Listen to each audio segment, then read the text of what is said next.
10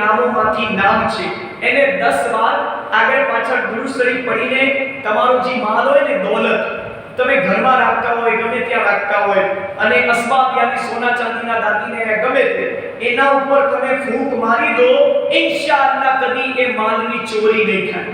અલ્લાહના નામની બરકત છે। શું પઢવાનું? યા જલીલુ 10 વાર। હવે બીજો અમલ